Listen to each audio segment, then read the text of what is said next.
biggest tinfoil hat I've got, and I am going, dude. Boy, do I got a thing for you today, folks. I graded a Lugia, and boy, did Jimmy in the back want to keep my card down. And I tell you, I've got the evidence because I've been in the back alley and I've already got Rattle on the case. So don't you worry.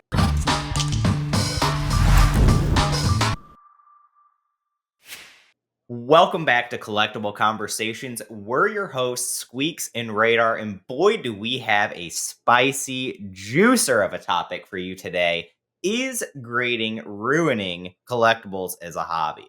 Now, this one spurs off of our last week's Blips and Bleps, where we actually both had a blip and a blep relating to grading, and unfortunately for me, Radar is just much better at writing clickbait than what I am, and so he had great clickbait that essentially said grading was going to cause everything to implode. Yeah. And so I'm going to open it up to you to begin to kind of elaborate on that. And then we're going to get into this bigger topic of just grading, different aspects of grading, our thoughts on it, and kind of where we see it going from here. So take it away. Yeah, absolutely. I mean, like you said, there's going to be a lot of different subtopics to this conversation. But what generally brought this idea into my head was two things. Number one is when I heard that they were going to start creating Funko Pops, I just said to myself, why? They being PSA. PSA. It's WADA grading. WADA. PSA owns WADA. Yeah. Is that right? Yes. Yeah. And then that made me think about the VHS tapes that are being graded now, and some other I guess there's other ideas of what can be graded, but also the conversation that is really kind of been in the mix forever since I've been doing this, is that grading kind of takes away a lot of accessibility to many collectors because of the price increases and the just like the overall stigma of grading, I guess. You know, it some people like it, some people don't, some people, it's just the whole never ending debate between true collectors and flippers and hobbyists. Yeah, and we'll get into all that. But do you mentioned the point there that it takes away accessibility.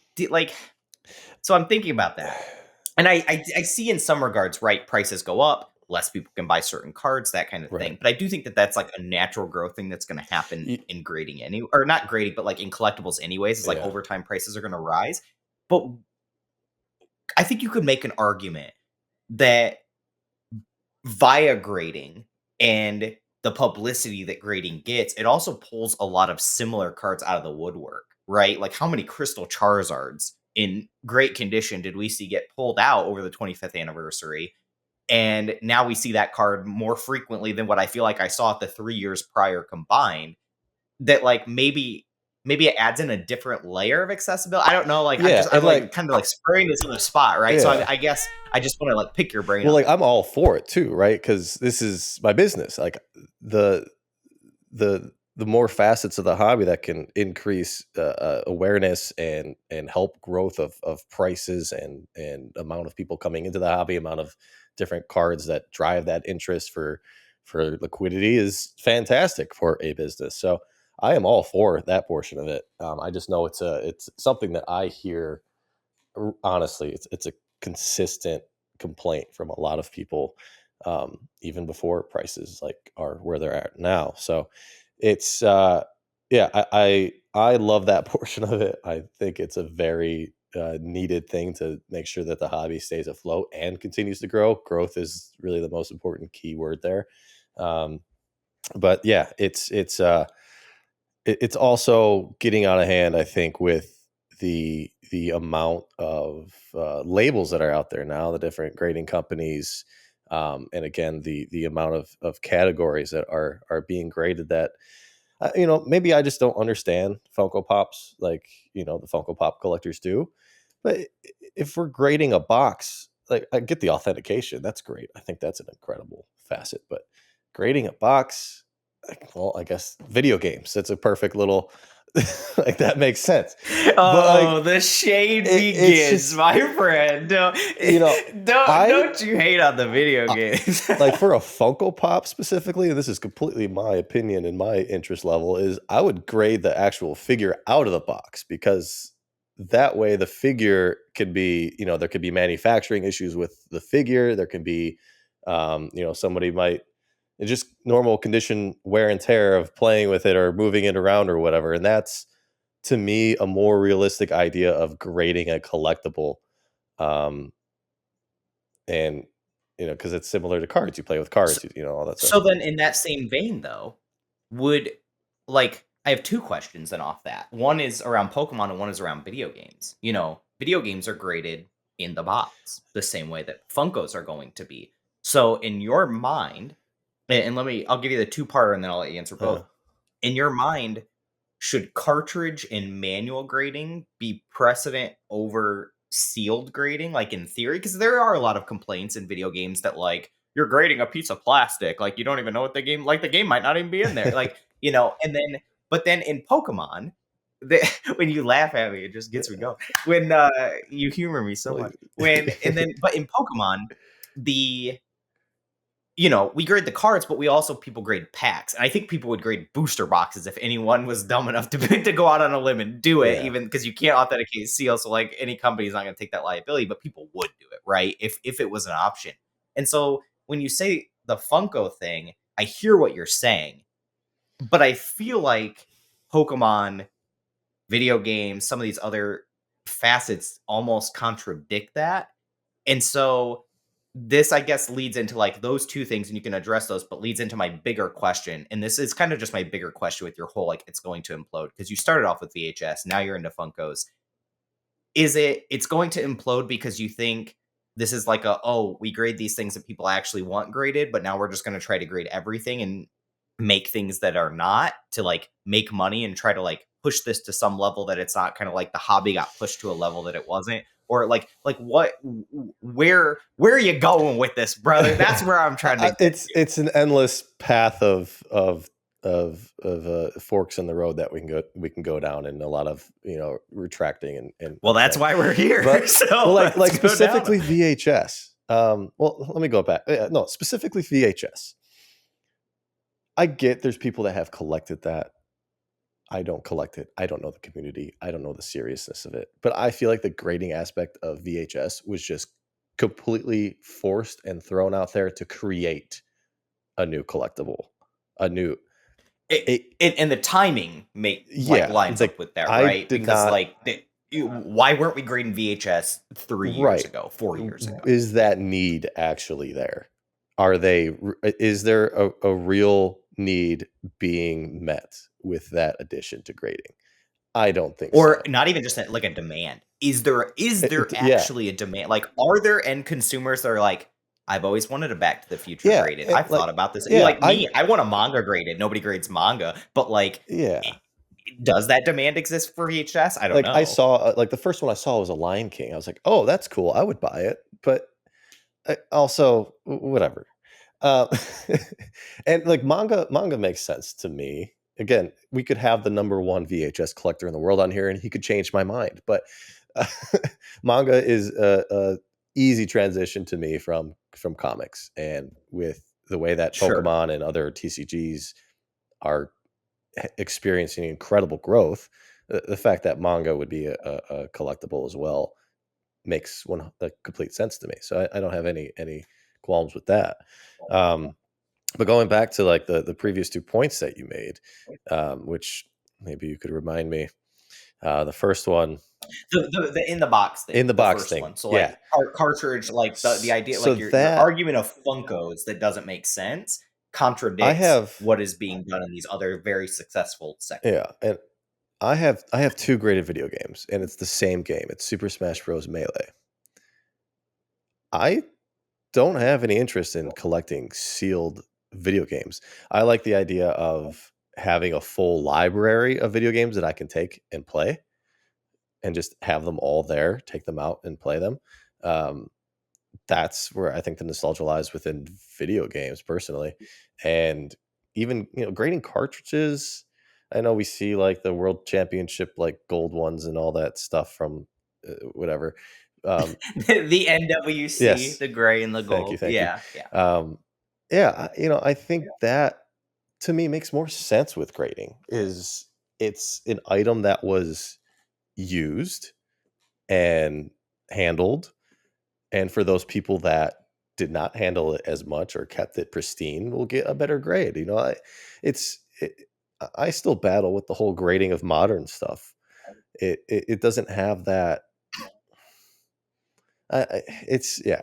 It's a I can go back and forth on that. I mean, I'm sure. Sure. Well, and I think the point that you're like, so I'm gathering kind of a few things there. The first one that I want to address is kind of your struggle of grading modern, your struggle of like, I think it's that you have a struggle of grading certain things, and I think it comes back to demand, right? And this is, I think, is kind of your overall question with the VHS, with the Funko, was this a demand that was actually being asked for, or is this something that these companies are saying, we'll start grading these things, and then they're manufacturing the illusion of demand, which then obviously is inherently going to get some people to buy into this market with the belief that the market trajectory, starts speculating, right? The Yeah. goal is to get speculators.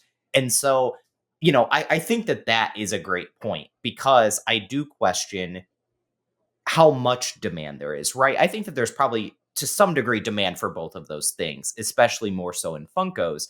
Beanie Babies. There's demand for Beanie Baby grading. I know that there's like apparently like two really famous women Yeah. that grade What are Beanie their Babies names? still. And like, Peggy, I think, and yeah, yeah, yeah. And so oh, like, I'm sure it's not a massive illustrious business, and I would hope that we're not going to see like PSA or CGC or Water or any of these companies be like tomorrow like, "Hey baby, Beanie Babies are back. Get your Bruno the dog I because we're slapping them dude, I up." thought they were But gonna make a like, comeback. Honestly, I thought Beanie Babies were gonna make a dude, comeback. no shot. Beanie Babies never coming back. New title of the episode: Beanie Babies never again. But I there is a niche for it, right? And so I think that it comes down to a couple things. One, what is the demand? And if the demand is there, and I'm sure that they probably have done some market research on figuring out, they went into Funkos before something else because they saw a demand there. But also then, what is their goal with it, right? If their goal is to understand, if, like, for example, CGC does movie posters, Hmm. and I'm sure that movie posters has like a decent market, but I'm sure it's nowhere near the market capitalization of something like sports cards or Pokemon or even like Magic and Yu-Gi-Oh. But it's like a niche that they can fill. And if you're not going to have a lot of competition into it, it makes sense to still capture that niche the same way that VGA does action figures, like action Yeah. the AFA, and they do Legos, and they do, pretty much anything if you can think of how to put it in a slab. And so I'm not inherently against it. I think though that we have gotten in this product of a time where it's really hard to associate what is being done strategically based on demand and what is being done to manufacture hype Hmm. and interest and trying to draw in those speculators and draw in a crowd of people that are going to sink money into this because they're coming into it even if you believe nobody really wants it, right? And I think to some degree, I'm sure a lot of people saw the Carl, I think his last name is Jobs video, where he talked about, Oh. the whole lot of grading scandal and all that kind of stuff. But he talked about, coin collecting back in the 70s and how coins got pushed to like an absurd amount. And even to this day, some of them have went up, obviously, but like the market as a whole never truly recovered to that point. And so I guess that's more my question. And we're not going to have that answer, right? We don't know necessarily what the intent is of a lot of these companies. Maybe Wada's had tons of people reach out to him and say, "Hey, will you please grade Funkos?" I can see, like you had mentioned, Yeah, authenticity. I think I think I authenticity think that's is one needed. of the most underrated aspects of grading that we see. And, I know a lot of like hardcore people are like, "Oh, no, I don't need that, man. I know I can tell if my cards are real or not." But the amount of people that have casual interest in collectibles that cannot, the amount of people that I think it's the Jordan 86 Fleer that has like if it doesn't have the little black dot on the back or something like that, that's like a dead giveaway, Yeah. there's like different things, right? Like we have those things in Pokemon that we can look at a card, and if it doesn't have like a certain thing, that like right away, like thick stamp, thin stamp, like you can look at print.pad, all kinds of stuff, right? Alpha corners, for Yeah. example, that a lot of people don't know that stuff. And so there is an inherent value of just being able to pay someone to say that, is an expert in that people consider them experts to say, hey, you know what? You're good to go. Your thing's real, and that's why, like, for me, there's certain cards, like, I'll give you an example. Do you remember the 9 Illustrator, the first one that Pratt ever got that he sold like 50,000 on Heritage? Yeah. I had somebody message me about that before that Worlds and ask if I would be interested in it. And the original price was 10K. Wow. And I remember telling my wife now, she wasn't my wife at the time, even if I thought that I would know what to do with this card and I didn't, like, that wasn't my niche. It wasn't the market I was in. And I was, still relatively new in terms of what I was doing. So 10K was like not an option. The card was raw. Right. Like, And how do I know that I'm not just going to get absolutely hosed? And the person that came to me, she was really well connected to people in Japan. She was somebody that helped me import a lot of stuff for the store for like regionals and stuff. So, I trusted her, but I don't know this other person. And like, obviously it ended up being real, but that's a major risk. Grading there, obviously for Pratt, it worked out really well that it wasn't graded. And then he got to grade it and make the game. But like, grading there, how many people were willing to pay that amount sidebar on that once card, it was graded? little sidebar on that card, and if I have this correct, so that card that Pratt graded sold for the 55,000 of Heritage went to Dubsy, Dubsy Collection, who's the one that traded the 10 to Logan Paul, or sold the 10 to Logan Paul. That 9 was his first purchase, I believe, into the Pokemon market, which he then ended up selling after he got the 10, and then ended up getting it back from Logan Paul in that sale/trade. Really? So that card is the one. Like, yeah, that card is that's like crazy. It's made the round. See, there's a lot of provenance to that card. But like, back then, like, I knew what an Illustrator was. And like, I didn't even know how serious at the time this like thing was. It was just like, hey, this person's going to be at Worlds. They want to sell this card. Like, would you be interested in it? Not in my wheelhouse at all. And I'm not going to act like it was in my wheelhouse if it was graded, right? 10K at the time was not an option for me. And I don't know what Pratt ended up paying for it. Maybe he ended up paying more or less for it. But I just remember that was the kind of the price point that was shifted to me. And I was just like, for a card that I don't even know that I can genuinely authenticate correctly, there is no shot that I would risk 10K on that. And, that how many other people feel that way? How many other people look at a collectible and say, first edition Charizard, great example. Like, how many fake ones are out there all over eBay where you look at it and you say, man, I'd love to buy one of those, but I don't know if this is real or not. And like, you go in a Facebook group and post a picture and like half the people are like, oh, that's fake, man, for sure. And then the other half of people are like, dude, you guys don't know what you're talking about. And like, you see that. I remember, I'll give you one little note on this and I'll let you take over, is the Mega Charizard Secret Rare from Flashfire, the Dragon one. It's one of the most counterfeited modern cards in existence. And, I've made videos on this before in ways I like almost like game the market into figuring out like how to make money off of the fact that people counterfeited them, because everyone, like, the price was being suppressed by counterfeits is the moral of the story, because everyone was pricing this low. Like, there's a ton of these on the market, but then you would buy them off of like TCG Player and they come in fake. Was it counterfeits, or was it what's the word for players? Proxy. That's the same thing. Like, a proxy is a counterfeit. Like, if you're selling it as a legitimate card, it's a counterfeit. Like, and so, but like, they, and these are the ones that are imported out of China. You see the lots all over Amazon now. Like, now it's a really common thing, but back then it was done on like a card by card basis. But I would be ordering from legitimate stores and getting these fake ones in. And of course, they understand. I'll send them high res pictures. They refund it. It's whatever.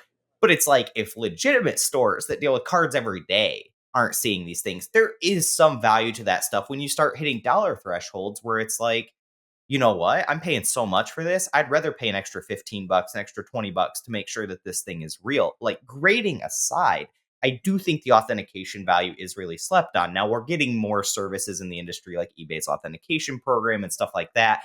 that can alleviate some of that concern for raw card collectors. And I do think those are needed because I think it's nice to have something like that where you don't have to slab a card if you don't want to. You know, you're a binder collector, but you want to make sure your stuff's real, whatever. But yeah, I'll let you pivot off that. But yeah, that's just Yeah, to me. You had mentioned authentication, and I think that's the for most. something like Yeah, Funkos, that's that's important. extremely important. I agree, and I think the grading is the side of things that is like being forced. But again, if we had a Funko collector on here, he could probably convince us otherwise, or convince me otherwise.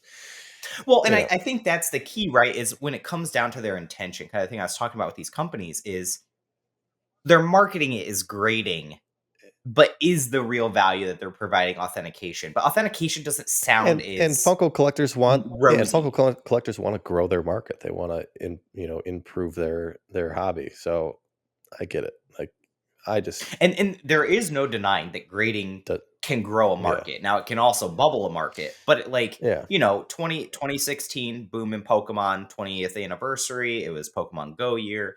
That we saw a big uptick in grading that year. That was a major rise. Previously you had some of your grading vendors, some of your bigger players, but it wasn't a really common thing. And the belief that there was a massive barrier of entry of being just like a regular person that can hmm grade was huge. So it was like middleman services and then stores that graded cards, and that was it pretty much. And and even before that in Pokemon, like 2013, 2012, all the way back even like 2010, people didn't grade. Like right. outside of like the real hardcore collectors and like, I I didn't. have to bring it up because we're talking about grading. The like I don't know how true this is, but I've heard like through the rumor mill, that like uh Gary, who refers to himself as Pawn Stars Gary King and King Pokemon. Gary and King Pokemon, all that, yeah. That he used to grade cards and sell them on QVC like way back in the day, like start Yeah. of Pokemon. I don't know if that No. rumor has any So it substantiation or is was true, but yeah, it like was him and I think two or three other guys that were really like pushing grading with PSA and Pokemon specifically. And they were the ones, I believe, at least this is what I've been told by Gary, is that those intro Japanese Gen 2 starter um, lots, the Chikorita all the way to Meganium. the Yeah, the Neophile. Neophiles graded a ton of those. Also, I've or heard those in Birthday Pikachu, Birthday Pikachu, and then the CD promo Charizard, Blastoise, Charizard. Venusaur. That's why Yeah, those numbers are the so CD. big because they bought tons of them, graded It, them all, and then sold them through QVC, sold them on Yahoo auctions when they used to have Yahoo auctions in the States. And yeah, Mag yeah, dating yeah. ourselves. So yeah, that was kind of like the intro to grading, I guess. But Yeah, even and myself, other like than that, though, that was that was like it. those were the dudes doing it. Like, and I've seen And they were pictures that Gary posts up of like yeah, his old submissions and stuff like that. But like that's like how into the hobby you had to be yeah. to really be seeing that. We didn't really see grading on like a average consumer scale where your average person had graded cards in their collection. I would say it started to become a thing in 2016. It really cemented itself in like Yeah, because 2020. even for me, when I And started then, I didn't start grading for like a year or two when I got into it because it was still like it was that serious leap. But now it's like a very it's just kind of the first thing you go into is grading. I feel like when you get sure. into it. Exactly. Yeah, yeah. And well, and because it's a safe option, Yeah, right? You know your stuff's authenticated. You don't have to sit and haggle on is this in your mint? Is it light played? How much does this damage impact the value? Like you have a number and you have a card that's been authenticated in a case. You that's that. And which also then makes like the thing about grading, and I don't want this to sound like a huge shill campaign because trust me, I'm gonna have some juicy stuff to fire back on grading here in a minute. But grading does simplify the process. There is a reason that I began to transition the business in 2016 more towards grading. So I really started grading in 2015. Kind of when I started the store, I dabbled in it. I had ended up getting a huge master set collection of base through Furious Fist, graded some of the juicers out of that, and then started that process down the line.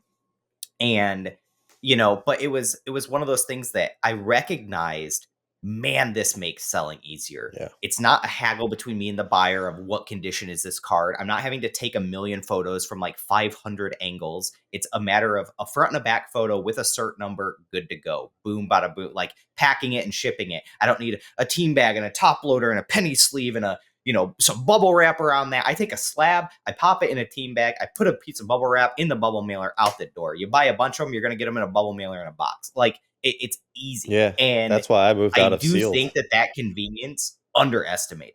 Really Yeah, underestimated in the that's industry. why that was the number one reason why I moved out of sealed product. Like that's all I did when I first started, and it was great. It changed everything for me, but it became too much of a hassle. The numbers got too big where you have to worry about people trying to scam you on the buyer side and all that. So like when you have that graded authenticity, no, arguments really. I mean, there still is, which is going to be one of the things we talk about. But yeah, it makes it so much easier to handle. Well, and we can pivot in that, right? It makes it Yeah, easier. Grading is easier. There's a lot of reasons to have grading. So let's take VHS aside. Let's take Funkos aside. Let's stick to some of the more prominent sports cards, Pokemon, yeah, video games, the things that have kind of established themselves. It does make things easier and it does help a market grow. I don't think anyone can really contest those things. Now, I think the market grow, you can argue if it's healthy or not healthy, organic and organic, all that. But let's put that aside. And let's talk about some of the detriments, though, of grading, in terms of the, you know, consistency. yeah, It's one of the things that I really want to talk about is we've seen, or first of all, just to actually, let's just pivot off of authenticity real quick, because I think this is a small sidebar to that, is the authenticity is valid as long as people believe the company is valid, right. right? Like as long as people believe that the people authenticating it have the merit, the reputation, the expertise to be authenticating these things, right? It's why CGC didn't have a hard time pivoting in here Yeah, because they've done so well in comics for so long to where people said, clearly they know how to hire and train graders, they know how to like do this process. But we didn't just see CGC and SGC really kind of put their foot on the map during, the last few years. We've seen a bunch of companies come in. And this even ties back to our last podcast episode, which if you guys have not watched, you should. At the end of this episode, we'll have an end card for you that you can go check that out. But we talked about kind of companies entering into Pokemon, and just yeah. grading in general. Because a lot of these companies didn't just grade Pokemon, that we've seen a lot of newcomers come in. Some of them aren't really building foundation. They're not really doing those things. And I do question, is any of that authenticity long term going to carry any weight? Is You any know, of are any yeah. of those cards going to be worth I've anything? never, Like what do you think I've about that? What do you think about all these the companies? the only like conversation that I ever had in my head until now was just the fact that PSA, Beckett, and CGC are enough. They're too big to compete with, and You don't and include and SGC in oh, this? SGC, yeah, yeah, SGC too. Uh, Like a yeah, fourth. like they satisfy our needs outside of this like 6 month period where everything was shut down. That's when these new companies had that opportunity to get some grading done. They did fine with partnering with the right people to allow them to get submissions and get some trust, but I've never really thought about that aspect of it where they're only doing this to capture the grading side of things. There was never a discussion of the authenticity side. And as we're having this conversation, the authenticity side is the most important thing in my mind for all collectibles. The grading is just that cherry on top that can really help it explode. But these new companies, who is grading our cards? Yeah, What? yeah, I saw where you're going there. Yeah, well, and I'll be honest with you, that's a question I have. And Who's authenticating and it? I'm not gonna say which one. Everyone's gonna write in the comments. Oh my god, I know. I called a grading company when they first started because some of the things they were doing I thought were a little interesting. And I talked to one of their people on the phone. I'd reached out via Instagram, and some of the some of the responses I got were concerning to me, Hmm. just in terms of authenticating, security, insurance policies, things like Well, that. That I start, the the big things guys that don't even. people don't The really. big, Becca does, the insurance policies. No. Well, I more meant like insurance of like them and like if your building burns Oh down, yeah, do I just lose my cards? Like that kind of yeah. insurance policy. The stuff that people generally don't think about because they just assume it's taken care of. Right. They just assume, well, this is a business, it's legitimate, so it's fine. And if crypto's taught us anything, that is absolutely the wrong course of Yeah. action every single time. question everything, dot your I's, cross your T's, or your building will burn down and your cards will be in it. But like that's something that I thought of because that's concerning to me, you know? And the answer I got for the insurance policy, I just blanket told the person on the phone, I've literally made submissions larger than that. So like you're telling me that if I were to send a submission like that, and then your building goes down, I can't even guarantee that I'm going to get fully recouped, let alone any other customers. Now, I'm sure that because I said that, they made an adjustment, and hopefully they did. And maybe that was just growing Hopefully. pains early on, whatever, right? I'll give benefit of the doubt there. But those are things that people have to sit and consider. And I do worry about the market as a whole with a lot of new entrants that don't necessarily have all of those things done or that haven't really shown that they have those things done.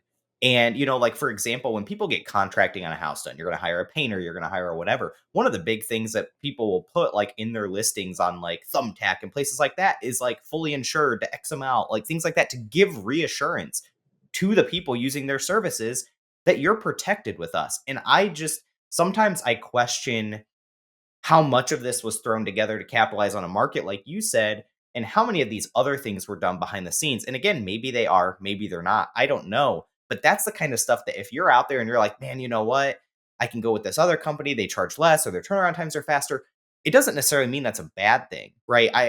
Fair competition is fair competition. You got to go with whatever you think is right. But ask some of those questions, get some of those detailed answers, and figure out what am I really getting for what I'm paying. You know, one of the things that I valued, you know, in grading with the big three, which to be fair, I've never graded with BGS, but like they're in the big three, is I believe if I send my cards off and something happens in terms of like theft or like whatever, that I'm going to be taken care of. Now, I know there's always going to be stories, whatever, but like the overall umbrella premise is I believe for the most part, I would be taken care of.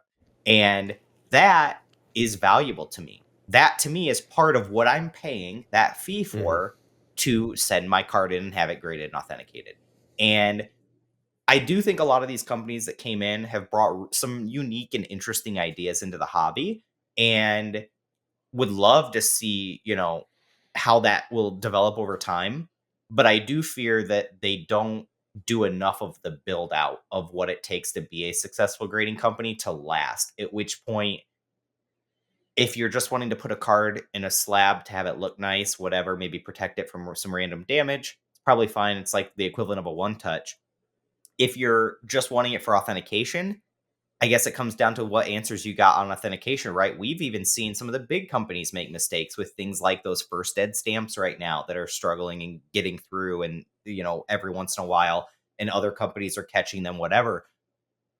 I don't see any of a lot of these smaller companies even addressing something like this. And you have to think that this is prevalent across the board. It's not just one company getting hit with Right. these. And so when I see that and I see like, wow, this is like a thing that's happening, like this is like a thing in our hobby, and yet it's not even being addressed. And I start to question some of that foundation, some of that build out. And that's what then makes me leery on their success long term. So again, stonker mode aside, flipper store mode aside, whatever, just even if you're just a collector, this stuff Yeah. matters. This stuff matters because you don't want to like one touches are not expensive. They're like $1 a piece. You can just go put your card in a one touch. You can go put your card in a top loader. You Like can if buy that's all you you can buy want, the PSA or like PSA style slabs with your own custom labels from Alibaba for you can buy 1,000 of them for 83 cents a piece or something.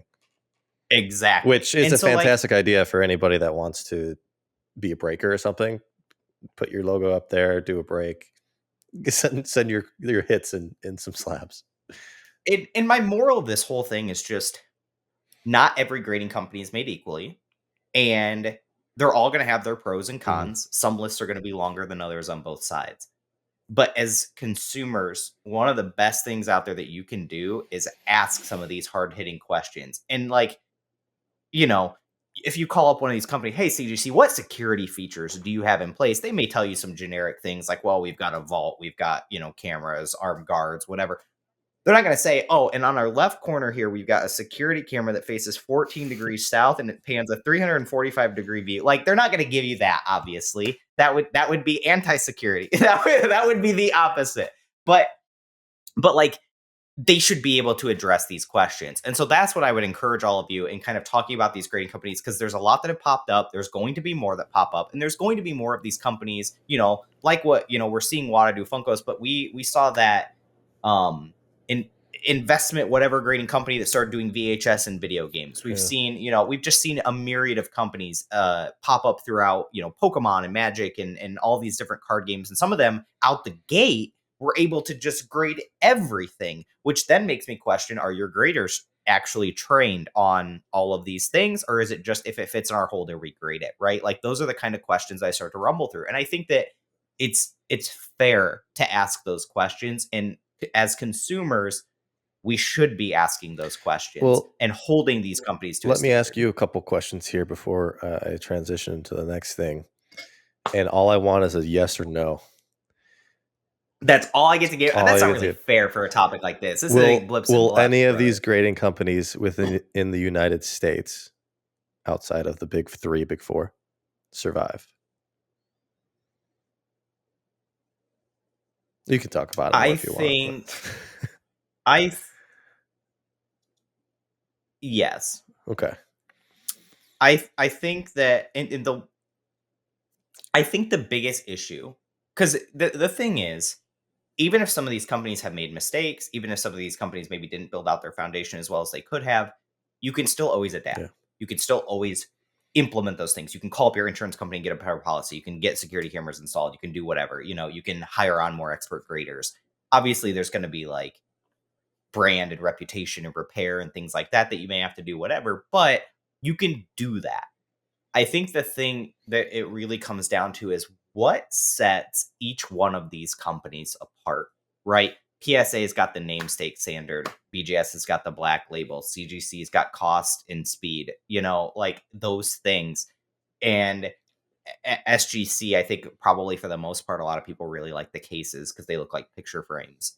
They've got aesthetic, and which is going to vary for everyone, but each of these companies have their thing. What do a lot of these companies do different, right? We've seen AGS, they do robo grading AI, the belief that your cards are all going to be graded to the exact same standard every single time. That's a completely different merit debate. But we've I like seen, that I think it's conversation. TGA. Yeah. Yeah, and we've seen TGA, they do colored labels and variety. You can get a label to match your card, things like that. Again, I That's see you not grimace there, but you that's know not what? long Like some lasting. people care Yeah, but about that's that, not right? long. Aesthetic, like That's not a forever thing. and maybe it's not, and that's the point I'm pivoting into, right? Because like that's an aesthetic Right. thing, right? I would argue that people go to BGS for the same reason, the aesthetic of the chance at the black label. And but you know what? To me, it comes down to what do you have that sets you apart, and is it solid enough that one of these big 3 or 4 companies couldn't come along, implement it themselves, and just completely make your business model obsolete, right? Could PSA implement labels where you can match it to your card, whatever, right? We've seen CGC does like Marvel labels and stuff in conjunction Oh, with that's them with their right. comics. Could they do that with Pokemon? Could they do that with Magic? Yeah.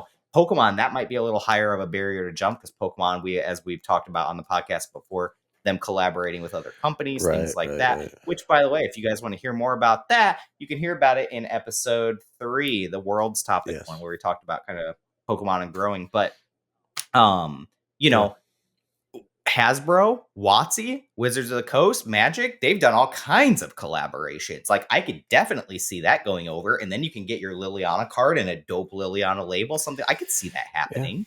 And so I think that to me is the question, is not just is the foundation of these smaller grading companies good? Should they be around? Do they have a place in the market? Because Right. I do think they can. It's what do they offer me that I can't get elsewhere? That also then, in terms of your question of will they be around in a year, 5 years, whatever, that these other companies can't say, hey, we're losing a little bit of market share there. Let's throw some money at it, hammer down, and take them out. Yeah. Like because at the end of the day, this is business. This is corporate business, dog eat dog. Like as much as it maybe it doesn't seem like it on public social media, you're talking multi-million and multi-billion-dollar corporations here. If they can oust a competitor, no matter how small, and capture any percentage of market share, that's additional percentage of your bottom Hmm. line. And so I do question the staying power of a lot of these companies just on those merits. Do I think a few of them will survive as kind of like a niche option that you can do? Maybe it's more affordable, maybe it's more accessible, maybe they just don't have a lot of volume, so the turnaround times are super quick and you just want a card to look good, whatever. Probably. will some of them pivot and maybe rebrand? Like, could we maybe see, there's a guy on Facebook, he makes really cool cases for cards that they're like the screw downs, but the background of the screw down matches the alternate art Oh evolutions. yeah, So like it looks like it makes it like a full picture yeah. There's a instead of just the card. lot of those coming now. You could see some of those companies pivot to doing something like that, or partnering with that guy or other people like, and doing those things. So will they be around? Probably in some capacity. Do I think that they're going to have the leg to capture the market share?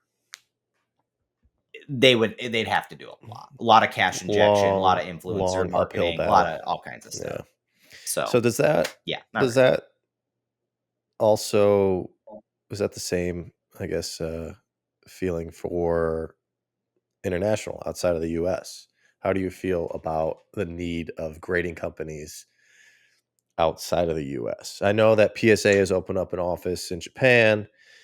They're not doing any grading out of it yet, I believe, or have they? I think Oh, they they are. are. They have I implemented mean, it. I've seen a lot more cards. Okay, okay, I don't think they're grading there. I think what they're doing is they're accepting submissions, sending them Right. here, grading, sending them Yeah. back, and then getting them. 'Cause And that may always be their well, they process, right? started They may doing not ever. grading in New Jersey in their new facility, so I don't see why Yeah. not, why they couldn't get to that Well, point, and maybe but well, and this is a sidebar again. I know we do a lot of sidebars here, but this is a we've heard a lot of speculation around that grading division of PSA Open. So for anyone out there that doesn't know, PSA primarily grades in California, and now they've opened a facility in New Jersey that a lot of people believe is going to be like an expansion of what they're doing. That they'll grade submissions there and everything like that. That seems to be the plan, and that's going to not only allow them to knock out the backlog, but that they're going to need to take on an insane amount of capacity to keep that business afloat, or that sector, right? Because you've now expanded, you've hired on tons of people, whatever. But I would actually counter with, do they just maybe see that as, hey, we'll use this right now, get the backlog taken care of, get everything in order, right? Get WADA integrated with our process. And then we can kind of utilize one of these as a field office for our international division and really start to grow that sector. And that will be its primary, with some secondary of helping keep the California office backlog where it should, that kind of thing. And I don't think a lot of people give enough credit to that, and I get it. It's the wishful thinking of, oh, they're going to need more subs, so they're going to lower our prices, right? People can write you a narrative about anything if it will end in they're lowering our prices. Dude, give them 900 stars, they'll connect them all into a constellation to get lower grading prices. I promise you. So I just think that there's like other facets to it. But yes, I think grading, to pivot, and I want to hear your thoughts on it actually, is I already said I think some of these smaller grading companies in the US could last. I just think they may have to adjust and do other things. I actually think that the market share outside of the US is a lot more capturable, oh yeah, it's because I untapped. don't think these major companies have done enough to take it over yet.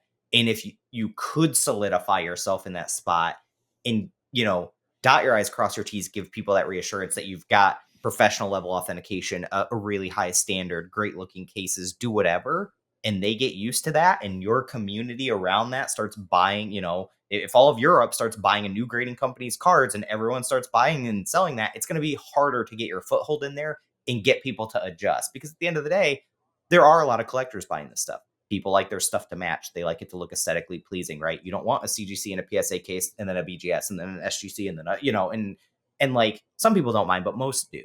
And so it may be harder to shift those mindsets. So throw it back to you though. Do Yeah. you think a lot of these smaller companies in the US will survive? And alternatively, what are your thoughts on the international? Within the US, no.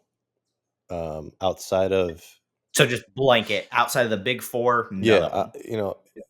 I love that AGS has used their focal point as being the automated machine learning, computer vision, that that consistency of grading. I think that is a massive step that we will get to eventually. And I know that PSA is already doing it, CGC is already doing it. Like these companies are already doing that. They're not really talking about it though.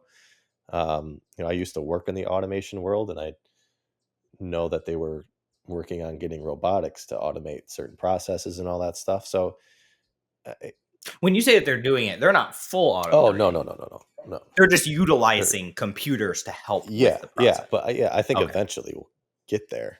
But AGS's thing Fully is that the computers do do the the whole whole thing, thing. yeah. Yeah, Okay. I don't think the technology's there yet, but, so I like that, and I think AGS, if they stick with it and really are able to create something unique and reliable, I can see them getting bought out. I don't think that they'll be able to lead into making the big five or big four or whatever. So that's my thoughts on that. All the other gimmicks that are going on with the new grading companies are just so easily recreatable and inexpensive that, or just not a true need. I don't think Okay. there's a chance. Uh, Which kind of comes back to our conversation about the Funkos and the demand in the yeah, VHS, right? yeah, Like, is there actually demand for this? Were people in the grading world asking for these things, or did they just see that as like, this is a marketing banner we can make that nobody else has this on their banner, so we're doing right. it, right? As for international, yeah, at risk of getting torn apart again for saying that London wasn't a great location, Bro, you got which, destroyed. by the way, Which, okay, to be they're fair, in Radar's defense, everyone destroyed him as like, not everything has to be about America. His argument was that it should be in yeah. Japan, not London. Neither one of those are America, but I got your back. Okay. Thank you. And by the way, it looks like Pokemon crushed it. So, yeah, yeah. Worlds looks great so far. If you guys don't know, we're recording this obviously not on Monday. Yeah. Worlds, we're watching it. It looks great. So hats off. I was wrong. But London hat off. but yeah, completely untapped market in the international world. I don't know, the way that I've always seen at least Pokemon internationally is that Australia has a strong market but small, so I don't think there's really an opportunity there yet. But Europe and UK, absolutely. I know that there have been some that were started. I don't know where they are, how they, what they're doing or anything. I don't really pay attention to it, but yeah, I think there absolutely is a, a gold standard grading company place to be grabbed in Europe, in the UK, for all of these collectors. And if someone's not putting all their time and effort into it, they should, because the amount of money that these collectors are spending to grade, import, export is unbelievable.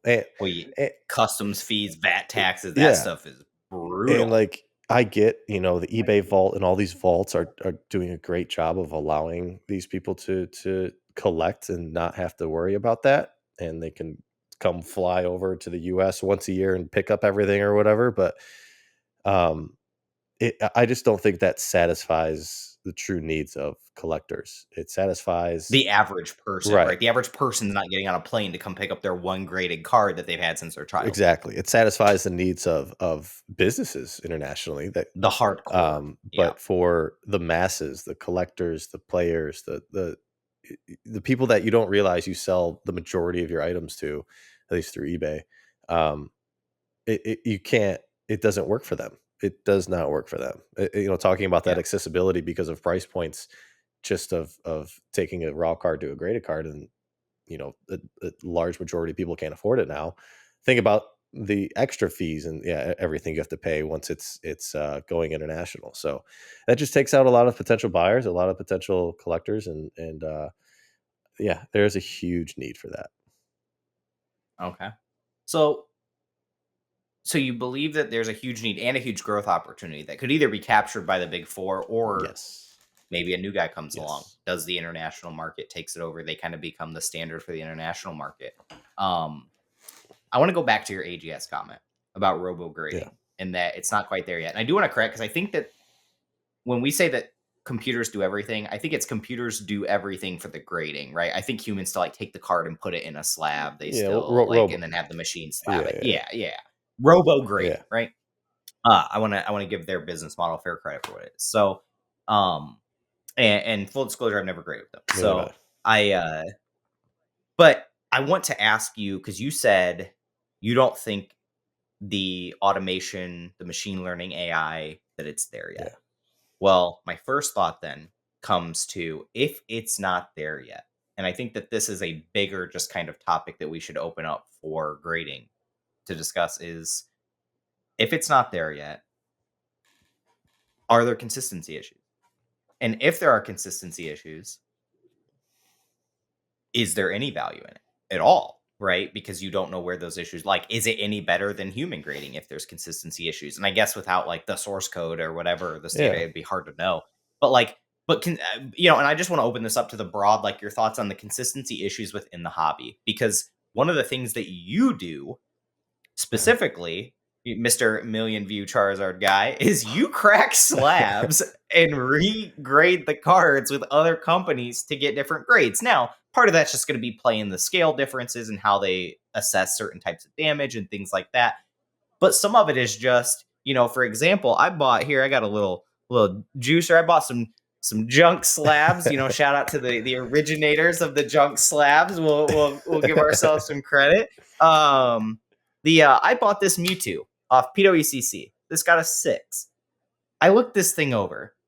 I can't see where this got a 6 at. And I did like light tests Mhm. and everything to see like if there's a bend in it, if there's whatever. And maybe I'm missing it. Maybe it's a 6. But my first thought was, or maybe they messed up and I can go get myself a 9 or an 8 or Yeah. whatever. You know, I don't know. And but I think everyone knows it, right? CGC 8.5s, the 2 cert, 4 cert, 6 cert era. The if it's a BGS 9 or lower, it could be anything. Like we have all these different things, and it's because there have been consistency issues historically among grading companies. And I think that's to be expected for just price point paid, the amount of cards that they're actually funneling through, things like that. Like you have to have realistic expectations that this is not a perfect science, and it's humans grading cards. There will be mistakes Yeah. made. AGS aside. So I want to hear your thoughts just kind of on consistency issues, your thoughts on the cracking and everything. If you think the cracking and all of that is ethical, the you know, the Yeah. regrade, the I'm gonna send my card 10 times until it gets the grade I want, and hopefully I catch a bag, whatever. What are your thoughts on all that? Because to It's me, I'll just outright, just really easy blanket, it kind of makes me personally not want to collect high graded anything. yeah. This is a conversation that could literally go on for 10 hours. True.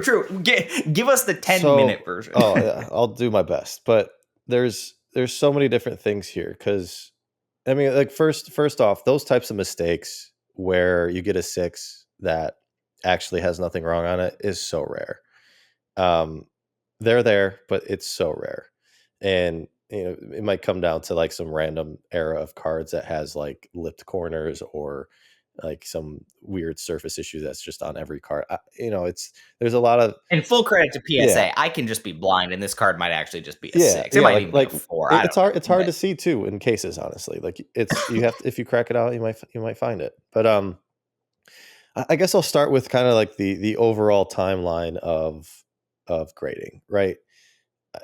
And, oh boy, and take us yeah, back, Grandpa Radar. like the thing is, PSA, although they haven't changed their standards or have ever said about anything about changing their standards on grading on their website, publicly, whatever, there is a clear indication over time that within Pokemon, grading has changed.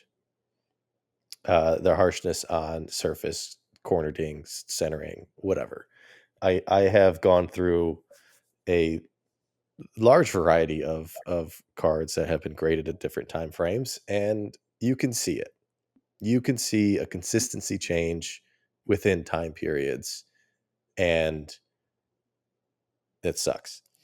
Um, the problem is that the grading scales between PSA, Beckett, and CGC all seem to be slightly different in different areas, and you have been able to take advantage of that in the past and even today.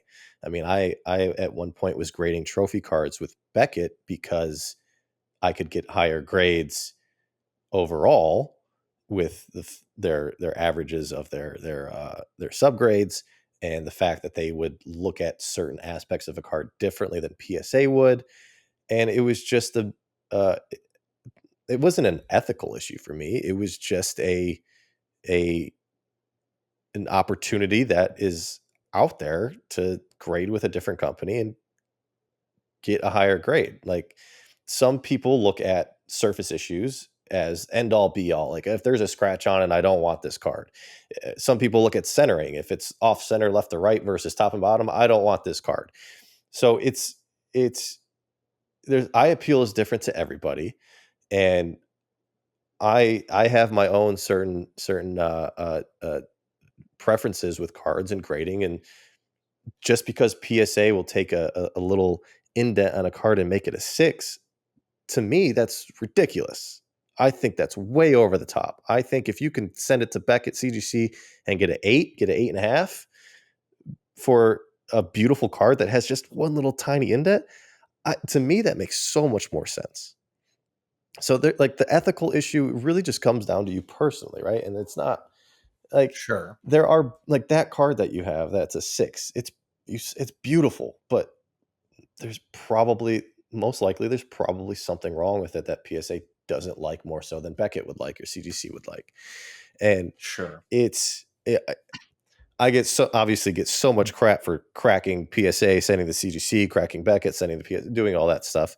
I don't care. I don't listen to it. I just do what I do. What yeah, Which, to be fair, a lot of people do yeah, that. Like, it's prevalent through the hobby. It's always been a thing. It always will be a yeah. thing. I mean, there's a whole nother conversation of actual illegal things going on of cracking and Sure. bribing and getting better grade paint, Tampering, all that sure. all that stuff, um, which absolutely not. That's completely unethical.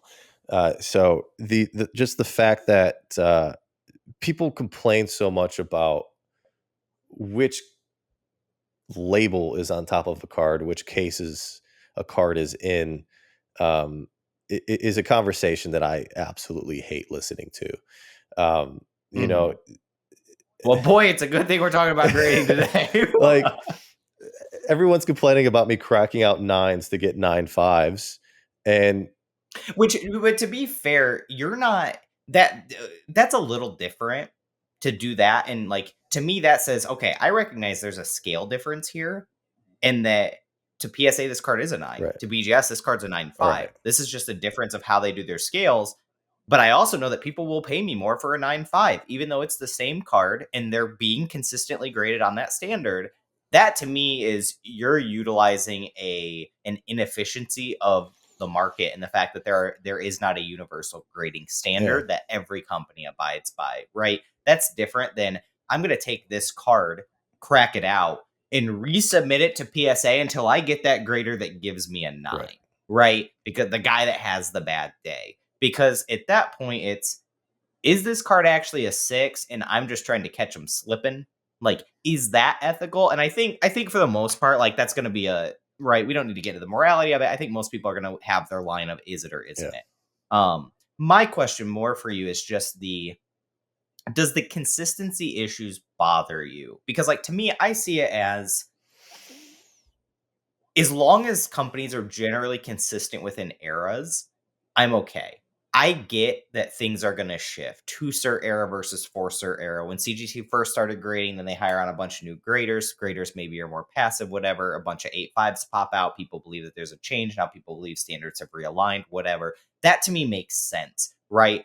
Companies are going to learn more as things go on. People, Yeah, like, they're going to adapt and evolve. They're going to get better technology that's going to allow them to grade things hopefully more accurately and precisely. And you're just going to have ebbs and flows, right, where your backlog increases 2 million cards overnight, things like that. That's going to put a strain on the system. That I do expect there to be some consistency discrepancy. My issue is more when the discrepancies start occurring within a small period of time, submission to submission to submission. yeah. And I'm not going to say that I've experienced that a lot, but I think it's something that it happens enough that it's still worth talking about. And I want to put it back to you now. With that being said, does that hamper for you as a collector, not a business person, right? Mhm. You're going to grade cards that people demand cards, but as a collector, does that put any hamper on it for you? And if it does, like, for me, I would rather collect 9s than I was just about to 10s say, because I yeah, as a collector, so go yeah, go as for a it. collector, just buying 9s. I mean, the fact that I've looked like 95% of the cards that I deal with are nines and tens. Like that's just how it is. I don't grade anything really less than that unless it's a first edition Charizard or someone else like crazy card, right? It's unbelievable the inconsistency between nines and tens. I I have I dealt with some shadowless PSA 10 Charizards last year um, that are worse than the two nines that I own now, like by far. Uh, I graded a whole bunch of e-readers, series hollows. A couple of them got tens, the rest got nines. They are all the same, all the same. So that Mhm. inconsistency, and this is specifically PSA. Sorry, PSA. That inconsistency with nines and tens, I, it just like it falls into that conversation of like pop control and stuff like that, which I don't know if I really believe in. Maybe for some cards, I don't. but it's That's the okay. I'm gonna pause you there. That's the dumb. Pop control is the dumbest thing.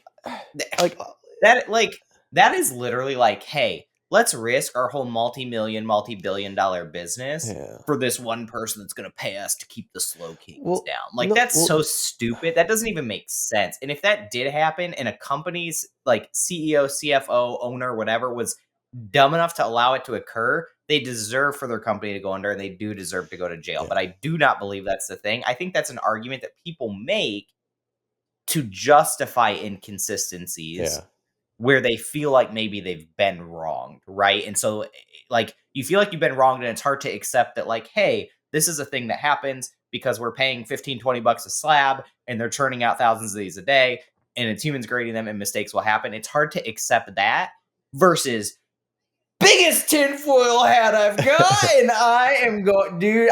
Boy, do I got a thing for you today, folks. I graded a Lugia, and boy, did Jimmy in the back want to keep my card down. And I tell you, I've got the evidence because I've been in the back alley and I've already got Rattle on the case. So don't you worry. Like, dumb. yeah, It's just dumb. yeah, Like, the idea of pop control to me is so yeah. stupid. You're never going to get me to buy into that without just like the FBI busting down the door of one of these grading companies and like proving No, it. It just, it's yeah. There's so much bias in the conversations from people, and I mean, thankfully, I'm at the point now where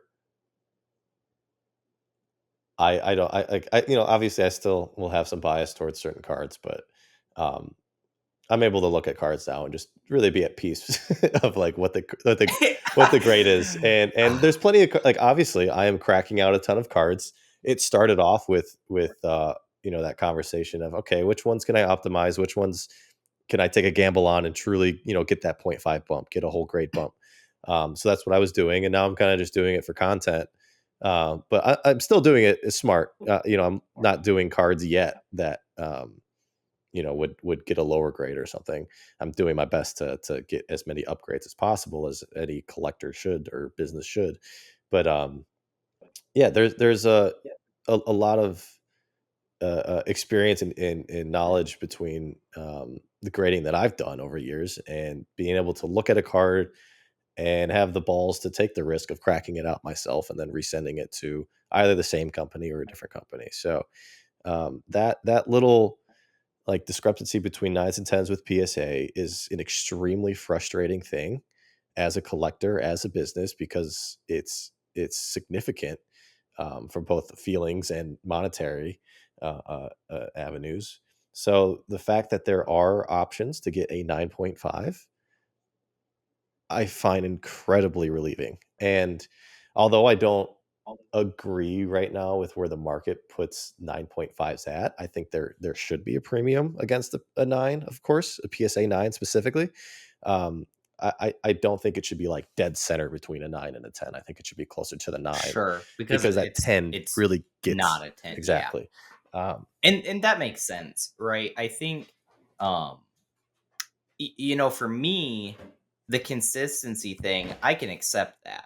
It's the harder part for me is when it comes down to like I'm gonna start buying some cards, and like I try to not collect a ton just because of the fact that you know I it's a store, it's whatever. I've got to like I can't keep everything, but there are cards that I have that I really like that I want to hold back, and I weigh out what am I paying versus what am I getting? And how sure am I that what I'm getting is actually what it is? And this kind of ties back to just when we were talking about some of the newer grading companies and what are you actually getting for what you're paying kind of thing is what am I getting in this grade? When I look at a black label or a perfect 10, how confident am I that that card would get it again? If I took it out of the case, made sure nothing happened to it, could guarantee that nothing happened to it and resubmitted it, and this video gets referenced all the time. I'm surprised it's not the biggest video on YouTube now. Is PFM's resolving power video, Mm. where he actually sits down and breaks down like the buckets and the resolving power and how you start adding like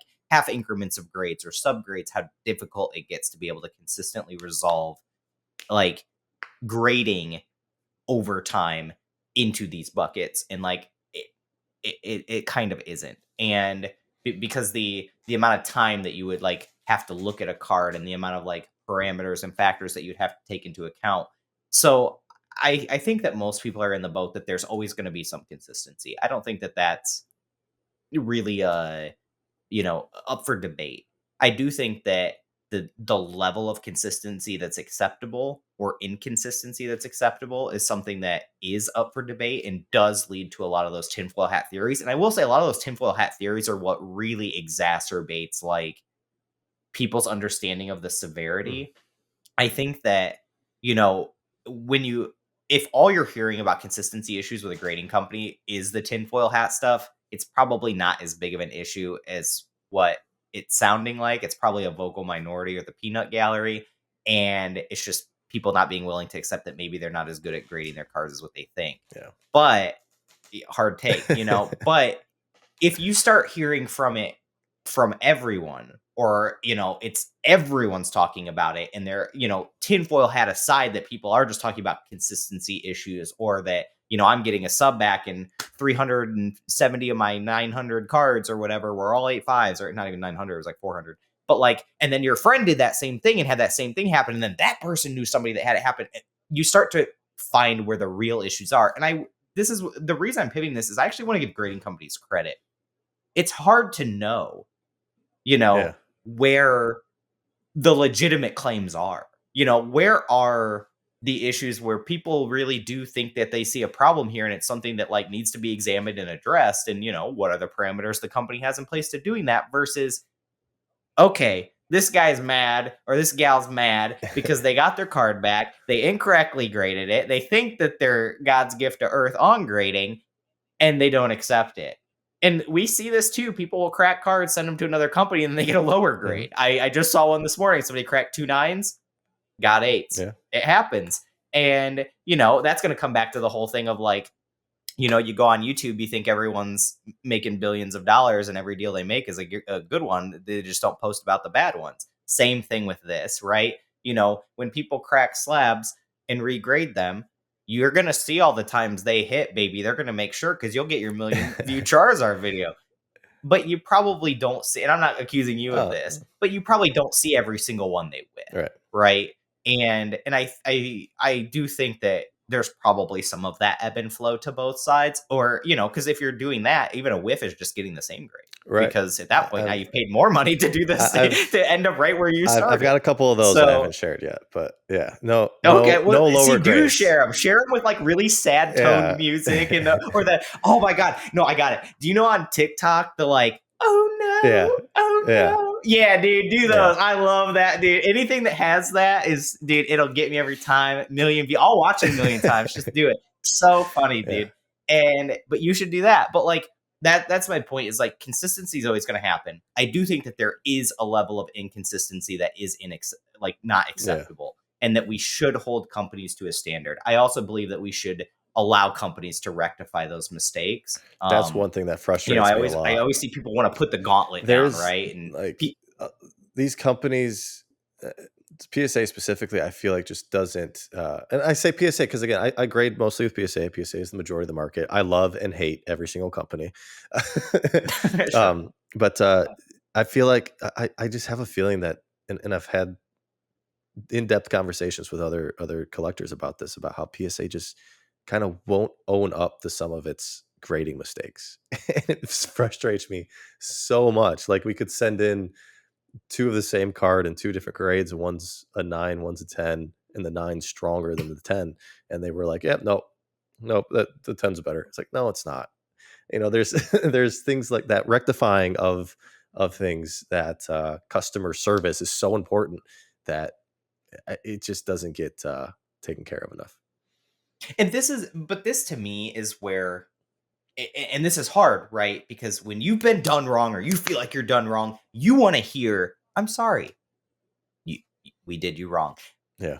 But the practical application of a company, because like it does open the door to liability, it does open the door to issues. Right. To me, the practical application is speak through your action. You don't have to give me an "I'm sorry." I don't really care. I don't need the pat on the back. I need to see that it's going to be fixed, so that if I, as a consumer, give you more money down the road, I know I'm not going to run into the same issue again. Right? Burn me once, give you another chance. Burn me twice, shame on me. I'm out.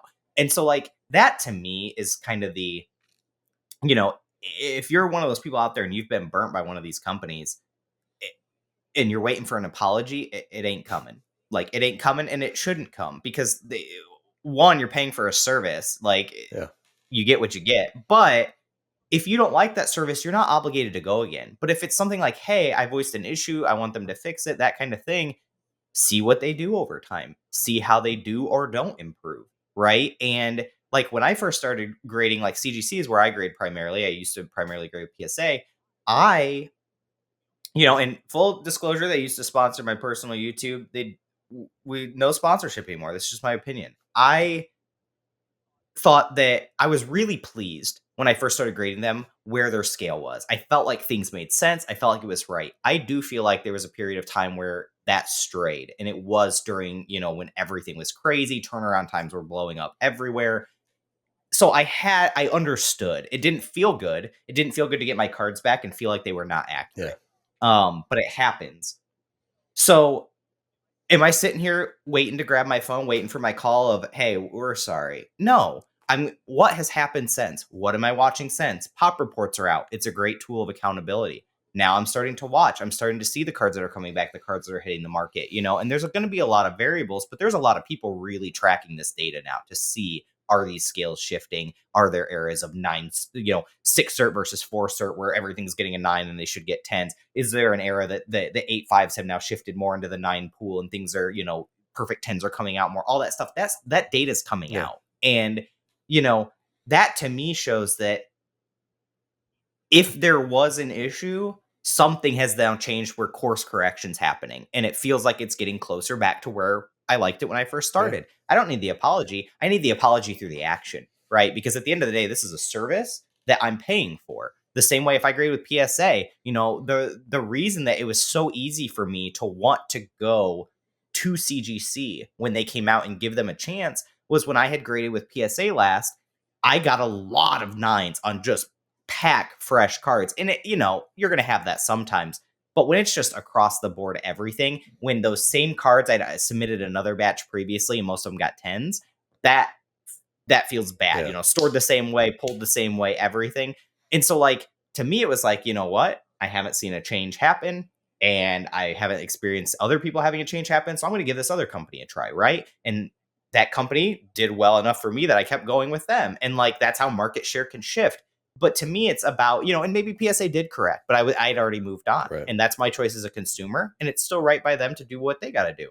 And maybe they didn't feel there was anything wrong and they didn't correct. And that's their business, And so, like, it's whatever. Like, and the thing is, we as consumers are not all knowing. We can also be wrong. And sometimes we are just wrong. And what all these companies like upend their whole like $1 billion processes because our one card came back with a white speck that like we were sure wasn't there when we sent it, but we also took no photos and have no accountability or responsibility.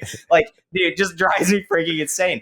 So like I think we should hold these companies to a high standard to do what they say they're going to do. I do think that our expectations should be lowered to a certain degree for what we're getting, for what we're paying. Yeah. And what we expect out of these companies, and that if we believe an issue has happened, what that resolution is. Obviously, we want every company to have great communication, to communicate when we feel things have been wrong, and at least give us reassurance that we have been heard and we'll look into it. Something like that. But I don't think it's reasonable to like just like expect these places to bend over backwards. Yeah. And I think that that's like because our whole topic here today is grading ruining collectibles? And we've really talked about BGS, PSA, CGC, for reference to Pokemon, but like you could do the same thing with VGA and WADA. You could do the same thing with a bunch of these sports grading companies, and PSA, CSG, SGC. Like you can do this across the board. But I think at the end of the day, it's about being realistic for what you're paying for, Mhm. having a certain level of expectation. If that expectation is not being met, speaking with your wallets, but also giving the opportunity for these companies to do what they do, to correct, to find out where the flaws are, and make their corrections. And if they don't, you're totally entitled to do whatever you Yeah. want.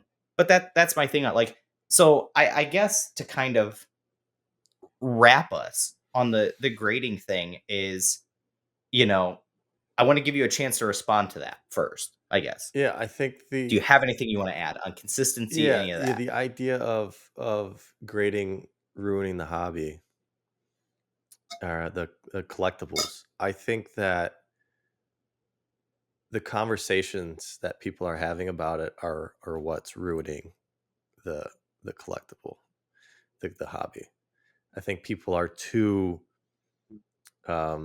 extreme on one end or the other for a different company, too extreme on their own personal biases of their cards, too extreme on their feelings and where they stand in this whole thing. There is an amazing opportunity right now to have the freedom of choice. Like you said, open up your wallet and you can go to wherever you want. You can grade with whoever you want. You can even regrade with whoever you want. You can do whatever you want, but you guys have got to chill out. Yeah. Calm And down. Like, like have fun with it. I agree with Like, that though. You have your choice to go wherever. And if it's, well, I have to go here because my card's worth more, then you accept yeah, that when you submit there that there's going to be a level of whatever inconsistency, variable, whatever that you don't agree with, but you went there for a purpose and you made that choice. And I think some of this does come back to putting some of the accountability on our shoulders as consumers, that we made the choice. Now, obviously, if things happen where you believe the scale was this way and this is the way it's always been, and then it changed it, again, we just went over that. Give them time to if you adjust, do want a whatever. But I think premium on a strong 9, send it off to get a 9.5, and then you'll get your premium. Like, there you stop go. giving me that. And yeah, and that's the thing is I really want to hammer home the point you just said is the thing about grading where I think a lot of people, because I have heard people resonating that like grading's ruining the hobby, grading's making this hobby miserable, everyone's negative, blah blah. I don't think it's grading. Legos have had grading for a long time. Action figures have had grading for a long time. You don't see people saying that the hobby is ruined by those things. I think that the reality is the narratives and conversations that we are having as a community about these things and how we're handling them and the extremes and not looking at them from every vantage point. And yes, I will completely give credit that sometimes there is right for criticism and there is right to be frustrated and whatever. I think that's reasonable, but it's always to some deep end, and like people champion these companies as if they are like a sports star or something that's like on your favorite Yeah. team. It's just crazy to me, and I think that I get it's a bigger product of culture and politics and everything else, but like just tone it down a notch. At the end of the day, they're Pokemon cards, video games, sports cards, things that we love and enjoy. And this is just another avenue that gives us accessibility, gives us a way to appreciate them in a new light and to preserve them, protect them, whatever. And if that's not for you, that's cool too. Like, that's the cool part about it. You have a choice. And so revel in that fact. And if somebody else revels in the fact that they have that choice and it's not the same as yours, that's also Yeah. okay. And I think that that is the real key. And I think if we can, I don't want to like get all preachy here, even though I'm already Do it. like 6 minutes deep in the speech. But like, if we really want to change the narratives in this hobby of away from negativity, part of that, this is gonna sound so stupid. It is looking inward though. It is looking about how am I conversing in these dialogues? What am I saying? How am I reacting to these things? How am I reacting to all this stuff? And what what voices in the hobby am I promoting to the top Mhm. in what they're saying? And is it constructive to the improvement of the hobby? Because I do think, this was one of my bleps a long time ago that never got picked. And I won't go deep into it, but it was something along the lines of like, a lot of people aren't going to appreciate that Sword and Shield block was one of the greatest eras that Pokemon's ever had. It might be one of the greatest ever. And I think a lot of that comes down to so many good things have happened in the hobby in the last few years. So many good things. Just I'm not even going to list them all because I'll just we'll go for another hour. But it's so easy to lose sight of those just because we get caught up in the negative all the time, the negative all the time. And I get it. Money's on the line and things are hard for people. So when they make these decisions, they're really important to them. I get it. But at the end of the day, it's a hobby. It's a thing that brings us together. It's a thing that we love, something we're passionate about. And passion sometimes breeds emotion, which can breed negativity. But sometimes it's just better to reset, reanalyze, accept things are going to be the way they are sometimes, and just pivot to some, to a different aspect, not out of the hobby, but like to a different Yeah. aspect.